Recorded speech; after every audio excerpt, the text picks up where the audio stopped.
Question one. If an undergrad came up to you right now and asked what major would give them the best chance at scoring a well-paying and long-lasting future job, what would it be? Now, my quick follow-up there before you jump into answers, I'm a relatively recent grad, and while I was in college, a lot of my fellow peers had the emphasis on going to college to get a job, whereas I was of the mindset, I'm going to go to college to get an education. And it was a little hard for me to grasp at times if I had the right vision, if they had the right vision. I didn't want to leave myself unprepared, but I also didn't want to squander the opportunity to study things that seemed interesting to me. So how do you maybe see students finding that balance as well? Yeah, so I love this question, and the short and flip answer that I give people is on some level it doesn't matter. On some level it doesn't matter. And what do I mean by that? Sure. I mean that the degree of disruption that is occurring now and that is going to occur in the world is going to require that all of us move away from thinking about our education as diploma and done, and shifting over into a space of lifelong learning. So with that said, there are probably some things that will be more useful than other things. And there's a flip in thinking that moves away from kind of I'll call it like a 20th century provocation, like what should I study to be, to be plugged in for the rest of my life. Right. And into sort of a 21st century thinking that can help people better analyze what's going on out in the world. And so if we think about jobs and we think about the things that we're studying, there are kind of three main categories of people that we'll think about in the job market. The first people are those pioneers. So the things that these kinds of folks will be studying: artificial intelligence, quantum physics, these things that are way out here on the technological frontier of stuff. Those folks will have an excellent pathway forward through into lucrative jobs. Sure. There are people who we call the bridge builders. So these are folks who marry all of this new with the past that's coming up to meet it. Neuroscientists come to mind in this space. Psychologists who help people make the transition from this world that we're living in to the one that we're going to. So by the way, for those of you who aren't STEM studiers, this is actually like great news. There's going to be plenty of jobs. Yeah. There were a lot of psych majors at my college, I'll tell you that. Exactly. So hope is not lost, parents. Good.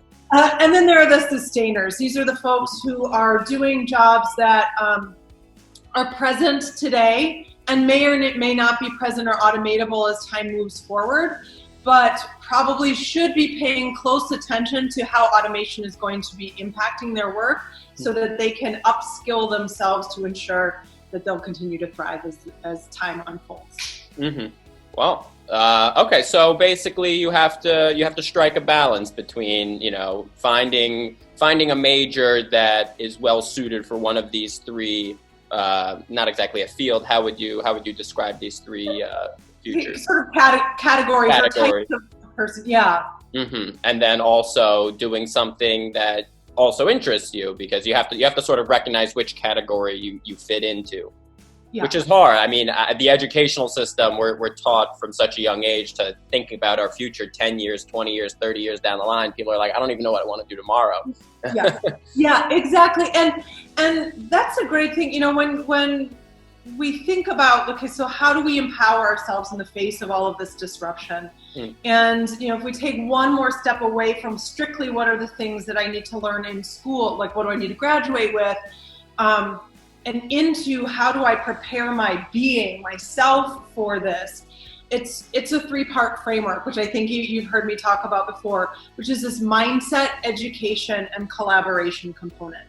And so when I was joking about this idea of like it kind of doesn't matter what you study, right, in some ways it doesn't, because the absolute most important thing that we can all practice is resilience. And that mindset piece comes down to a distinction of being captive to your circumstances or captain or protagonist of your own destiny. And then when we shift over into the education piece, number one is understanding what industries are going to be in ascension and which ones are going to be in decline. if we know that, truck driving right now in the US is the most popular job in 26 states. Sorry, I lost you for a few seconds there. I won't make you repeat, but the internet connection was a little wonky. Oh, okay. Okay. No, I mean, nothing we can do about that, unfortunately. But to piggyback off on what you were saying, there's a quote, and I first heard it from Alan Watts, but then I did a little research on it, and I saw Tim Ferriss said it too, which that people would rather be unhappy than uncertain. So how do you see people who aren't so resilient or aren't the best at being sort of captain of their own lives and find themselves often captive to their circumstances? How do we get a mindset shift, or is it something that they'll learn by experience?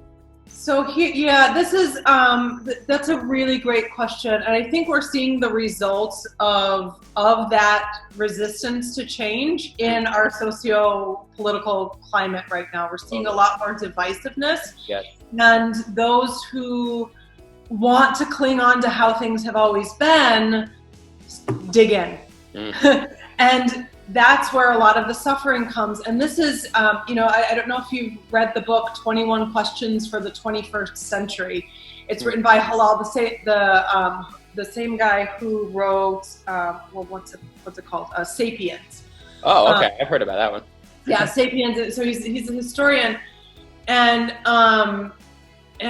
what he talks about is essentially, like, he opens up his book by saying, not all of us have the luxury of debating what the future is going to look like. If my kids, or Harari's his name, if my kids are starving today, I need to focus on making sure that they have food on the table. Right. Absolutely correct. And though, if we aren't involved in the conversations about what's happening in the future, it doesn't mean that the future isn't going to unfold.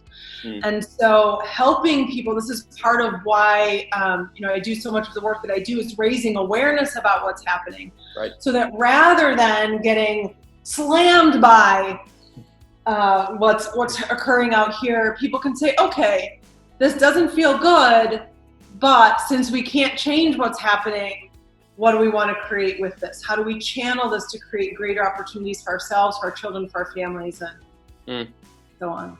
So, it sounds like it comes down to a pretty fundamental thing, which is awareness, right? Being aware of the circumstances, and, monitoring the changes and trying to get out in front of it. Doing your best to get out in front of it as much as possible. And it's a great thing you're doing, spreading awareness, helping, speaking to people, coaching people, walking them through these big changes that are happening, on a larger scale. Well, it's incredibly gratifying. Yeah. And it's a fun challenge, translating what feels very future focused and ethereal and wait, you're talking about the future, so that's not now. Right. Into, no, actually today it matters for these reasons, and this is how it's impacting your life and your bank account and your future, and then even more importantly, here are the things you can do to actually do something about it. That's great. I have several friends who could use hearing this message. I'll say that.